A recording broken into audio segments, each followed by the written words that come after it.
बिहार का मखाना, जिसे पारंपरिक रूप से हमारी थाली और पूजा में खास जगह दी जाती रही है, आज अंतर्राष्ट्रीय पहचान बना रहा है। भारत सरकार ने इसे बड़े गर्व के साथ दुनिया तक पहुंचाने का काम किया है। पटना से केंद्रीय वाणिज्य एवं उद्योग मंत्री पीयूष गोयल ने अमेरिका सहित 3 देशों के लिए मखाने की पहली खेप को हरी झंडी दिखाकर रवाना किया। ये सिर्फ एक खेप नहीं, बल्कि बिहार के किसानों की मेहनत, उनकी परंपरा और भारत की बढ़ती ताकत का प्रतीक है। मखाना, जिसे अंग्रेजी में फॉक्स नट्स कहा जाता है, सेहत के लिए सुपर फूड माना जाता है। कम कैलोरी, उच्च प्रोटीन और एंटीऑक्सीडेंट्स से भरपूर मखाना अब अमेरिकी और अन्य देशों की रसोई तक पहुंचने वाला है। ये बिहार की उपज को वैश्विक बाजार से जोड़ने का एक ऐतिहासिक कदम है। सरकार का मानना है कि इस एक्सपोर्ट से न सिर्फ किसानों की आमदनी में बढ़ोतरी होगी, बल्कि बिहार की वैश्विक छवि भी और मजबूत होगी। आत्मनिर्भर भारत के विजन में इस तरह के स्थानीय उत्पादों को वैश्विक स्तर तक पहुंचाना बेहद अहम माना जा रहा है। आज ये मखाना सिर्फ एक कृषि उत्पाद नहीं, बल्कि बिहार की संस्कृति, परंपरा और भारत की आर्थिक प्रगति का दूत बनकर दुनिया की यात्रा पर निकला है। बहुत ही गौरवान्वित महसूस कर रहा हूं बिहार की प्रगति देखकर, बिहार के युवा युवती की उद्यमशीलता देखकर, उनका उत्साह देखकर। जिस प्रकार से माननीय प्रधानमंत्री नरेंद्र मोदी जी केंद्र में और माननीय नीतीश कुमार जी राज्य में डबल इंजन की सरकार से प्रदेश को एक उज्जवल भविष्य देने का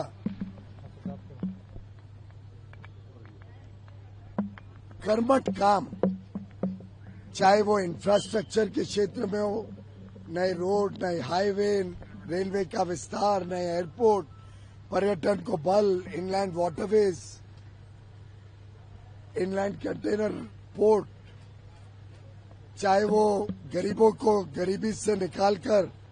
एक अच्छे जीवन की तरफ लेके जाने की काम हो, मुफ्त में घर, मुफ्त में स्वास्थ्य सेवा, मुफ्त में शिक्षा, मुफ्त में टॉयलेट, घर घर तक बिजली, घर घर तक डिजिटल कनेक्टिविटी, घर घर तक पानी पहुंचे, चाहे वो सामान्य जनता को राहत देने की बात हो, अर्थव्यवस्था को मजबूत करने की बात हो, इनकम टैक्स में छूट, जीएसटी को कम करके लोगों को और सुविधा देना कि वो रोजमर्रा के खर्चे उनके कम हो, किसानों की आमदनी बढ़ाने के लिए किसानों को सहायता देना, किसानी क्षेत्र में जो उत्पादन है उसका फूड प्रोसेसिंग, वैल्यू एडिशन करके, जैसे आज बिहार से मखाना न्यूजीलैंड, कनाडा और यूएसए तीनों विकसित देशों में बिहार की बेटी ने तैयार करके भेजने का साहस किया। जिस प्रकार से बिहार एक सांस्कृतिक प्रदेश भी है, बिहार की विरासत हम सबको गौरवान्वित करती है, उसी प्रकार से अब बिहार का एक एक युवा युवती उद्यमी बनेगा, अपने पांव पे खड़े होगा, नए रोजगार का सृजन करेगा, नए प्रयोग, नवाचार के साथ अपने आप को जोड़ेगा। और मुझे पूरा विश्वास है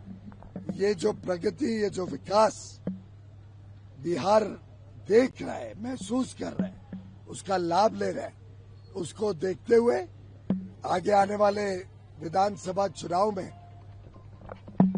ऐतिहासिक विजय नीतीश कुमार जी, मुख्यमंत्री जी के नेतृत्व में एनडीए को मिलेगी और पुनः एक बार नीतीश कुमार जी के नेतृत्व में एक अच्छी एनडीए की पारदर्शी, ईमानदार सरकार, विकास से प्रेरित सरकार, बिहार को नई ऊंचाइयों पे लेके जाने वाली सरकार, बिहार के युवा युवतियों के दिल की धड़कन वाली सरकार, बिहार की महिलाओं से की लोकप्रिय सरकार, बिहार के किसानों में उत्साह बनाने वाली सरकार, फिर एक बार एनडीए की सरकार जेडीयू, बीजेपी,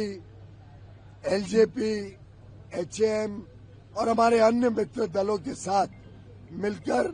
हम एक अच्छी सरकार, जनता के सेवक के रूप में काम करने वाली सरकार चुनकर लाएंगे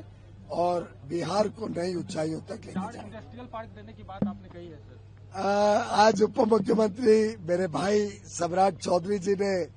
कहा कि गया में तो पार्क आ ही रहा है, और मैं बधाई दूंगा नीतीश जी को कि 1700 एकड़ के पार्क में के बदले अब 3000 एकड़ का पार्क बनाने का निर्णय लिया है। इनकी तेज गति से जो काम हो रहा है वहां पे, उसको देखते हुए अब मोदी जी एक नई इंडस्ट्रियल पार्क की नीति लाने वाले हैं। चैलेंज मोड पे होगा, पर मुझे विश्वास है कि बिहार में 4 इंडस्ट्रियल पार्क कम से कम हो सकता है। चैलेंज में बिहार के लोग तो उज्जवल आते हैं, अव्वल नंबर से उभरते हैं ऑलवेज। हो सकता है 4 से ज्यादा भी हो, पर कम से कम 4 अलग अलग क्षेत्र में इंडस्ट्रियल पार्क केंद्र और राज्य सरकार मिलकर बनाएंगी। जो बजट में 100 इंडस्ट्रियल पार्क घोषित किए गए थे, कम से कम 4 बिहार में लगेंगे।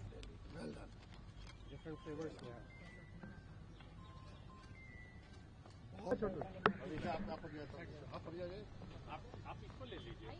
आप उसको ले लीजिए अपने प्रोडक्ट।